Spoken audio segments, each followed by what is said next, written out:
नमस्कार, मैं श्वेता। देश प्रदेश की महत्वपूर्ण राजनीतिक खबरों में आपका स्वागत है। आज है 15 जनवरी, दिन गुरुवार। खबरों की ओर बढ़ने से पहले आप किस शहर से हमारा बुलेटिन देख रहे हैं, हमें कमेंट करके जरूर बताएं, जिसके बाद आपका नाम हमारे बुलेटिन के अंत में दिखाया जाएगा। चलिए अब बढ़ते हैं अब तक की 21 बड़ी खबरों की ओर। भगवान राम के नाम पर सियासी संग्राम। तेलंगाना में कांग्रेस एमएलसी महेश कुमार गौर के भाजपा पर चुनावी लाभ के लिए भगवान राम का नाम लेने के आरोप से सियासी विवाद बढ़ गया है। भाजपा नेताओं ने कांग्रेस पर हिंदू और सनातन धर्म के अपमान का आरोप लगाया है। वहीं केंद्रीय मंत्री गिरिराज सिंह ने इसे सांस्कृतिक समझ की कमी बताई। वहीं भाजपा प्रवक्ता शहजाद पूनावाला ने कहा कि हिंदुओं का अपमान कांग्रेस की सोची समझी रणनीति है। फडणवीस का इंटरव्यू बना चर्चा का विषय।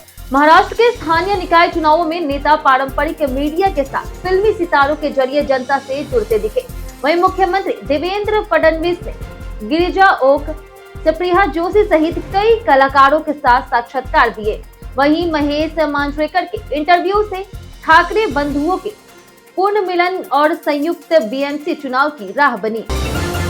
महाराष्ट्र महानगर पालिका चुनाव की बड़ी लड़ाई। महाराष्ट्र की 29 महानगर पालिकाओं में 15 जनवरी को मतदान और 16 जनवरी को मतगणना होगी।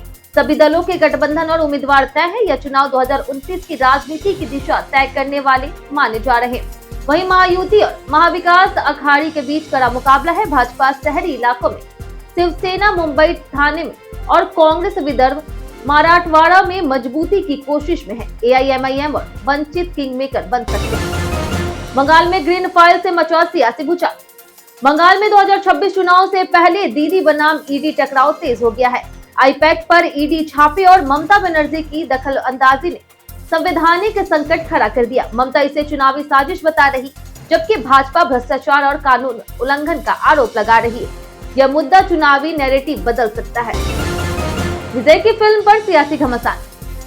अभिनेता नेता विजय की फिल्म जननायकन की रिलीज को लेकर के सियासी विवाद छिड़ गया। राहुल गांधी ने सरकार पर फिल्म रोकने का आरोप लगाया, जबकि बीजेपी में पलटवार करते हुए कांग्रेस पर तमिल संस्कृति विरोधी होने का आरोप लगाया।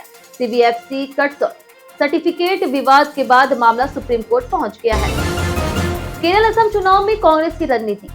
अप्रैल में 4 राज्यों में चुनाव है, जिनमें कांग्रेस को केरल और असम से उम्मीद है। केरल में एंटी इनकम्बेंसी के बावजूद कांग्रेस आंतरिक कलह से जूझ रही, जबकि बीजेपी उभार दिख रही है। प्रियंका गांधी केरल की सांसद होने के बावजूद असम की प्रभारी बनाई गई है, जिससे रणनीति पर सवाल है। मुंबई पर राजनीति। मराठी अस्मिता।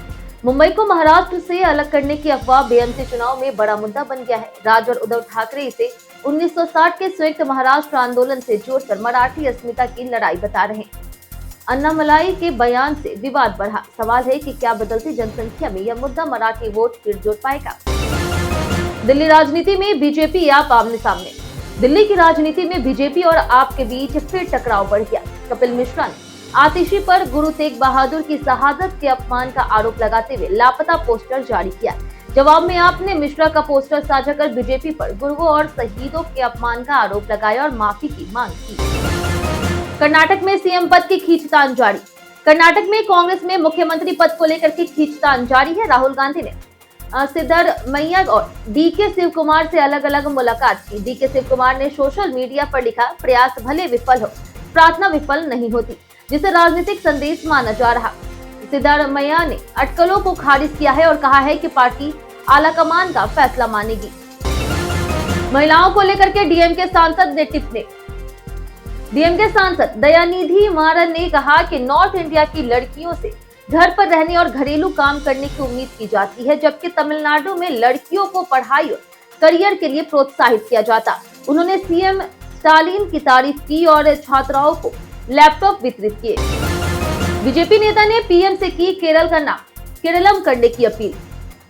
बीजेपी के राजीव चंद्रशेखर ने प्रधानमंत्री नरेंद्र मोदी को पत्र लिख करके केरल का नाम आधिकारिक रूप से केरलम करने का अनुरोध किया। उन्होंने कहा कि यह राज्य की विरासत और संस्कृति का प्रतिनिधित्व करेगा, चरमपंथी ताकतों से मुकाबला मदद करेगा और सभी समुदायों की आस्थाओं का सम्मान सुनिश्चित करेगा।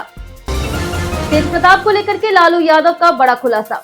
मकर संक्रांति पर तेज प्रताप यादव के दही चूड़ा भोज में लालू यादव ने कहा कि वह बेटे से नाराज नहीं है और उसका आशीर्वाद हमेशा उसके साथ रहेगा। उन्होंने साफ किया कि तेज प्रताप अब परिवार के साथ ही रहेंगे। जिससे पारिवारिक और सियासी रिश्तों में नरमी के संकेत मिले। पूर्व उपराष्ट्रपति धनखड़ की तबियत अब स्थिर।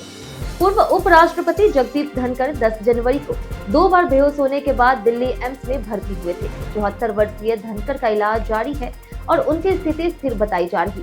डॉक्टरों ने रूटीन जांच और ब्लड टेस्ट के बाद भर्ती रहने की सलाह दी। सोमनाथ मंदिर से अमित शाह ने दिया सनातन धर्म का संदेश। केंद्रीय गृह मंत्री अमित शाह ने कहा कि सोमनाथ मंदिर की तरह भारत की सनातन संस्कृति और आस्था को मिटाया नहीं जा सकता। उन्होंने गुजरात में परियोजनाओं को उद्घाटन करते हुए बताया कि मंदिर पर बार-बार हमले हुए, लेकिन वह आज भी गर्व से खड़ा है।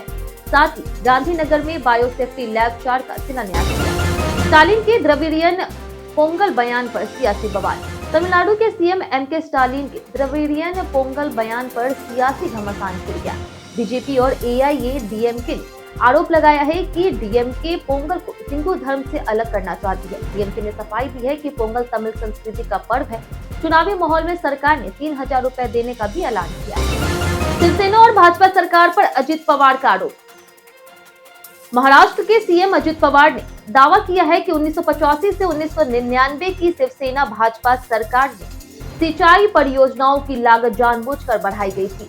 उन्होंने कहा कि एक प्रोजेक्ट में 100 करोड़ पार्टी फंड और अफसरों के लिए जोड़े गए थे, जिससे असली दस्तावेज आज भी उनके पास है। जिसे नाम हटाने पर सीएम ममता ने उठाया सवाल। पश्चिम बंगाल के सीएम ममता बनर्जी ने कहा कि एसआईआर अभियान में शादी के बाद उपनाम बदलने वाली महिलाओं के नाम मतदाता सूची से हटा दिए गए। उन्होंने निर्वाचन आयोग पर भाजपा की कठपुतली होने का आरोप लगाते हुए बताया कि दस्तावेज जमा करने के बावजूद पावती नहीं दी गई और नियम मनमानी ढंग से बदले गए। राघव चड्ढा ने 10 मिनट डिलीवरी रोक का किया स्वागत।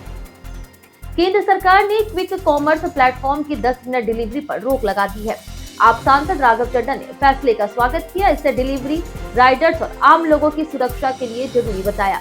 उन्होंने पहले खुद डिलीवरी पार्टनर्स की परेशानियां समझने के लिए यूनिफॉर्म पहनकर डिलीवरी की। बीजेपी प्रवक्ता ने राहुल को बताया पिनोचियो। बीजेपी प्रवक्ता शहजाद पूनावाला ने राहुल गांधी को लीडर ऑफ प्रोपेगेंडा बताया। उन्हें पिनोचियो से तुलना की और आरोप लगाया कि वे लगातार झूठ बोल करके भारत की अंतर्राष्ट्रीय छवि को नुकसान पहुंचाते हैं। उन्होंने राहुल से परिवार के अतीत के लिए माफी मांगने और आत्म मंथन करने की अपील की। तिरुवनंतपुरम नगर निगम में बीजेपी को झटका।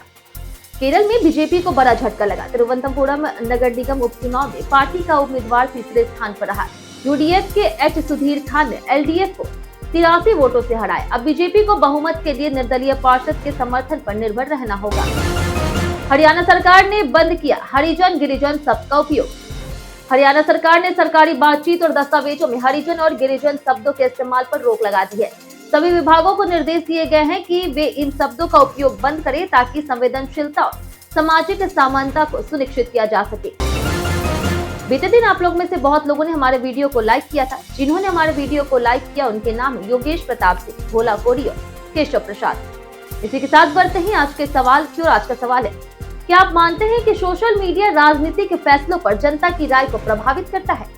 आप अपना जवाब हमें हमारे कमेंट सेक्शन में लिखकर जरूर बताएं। आज के लिए इतना ही। राजनीति से जुड़ी तमाम खबरों के लिए बने रहें सियासी पिच के साथ। और साथ ही अगर आप YouTube चैनल पर देख रहे हैं तो चैनल को सब्सक्राइब कर दें और आप Facebook पर देख रहे हैं तो लाइक और फॉलो जरूर करें।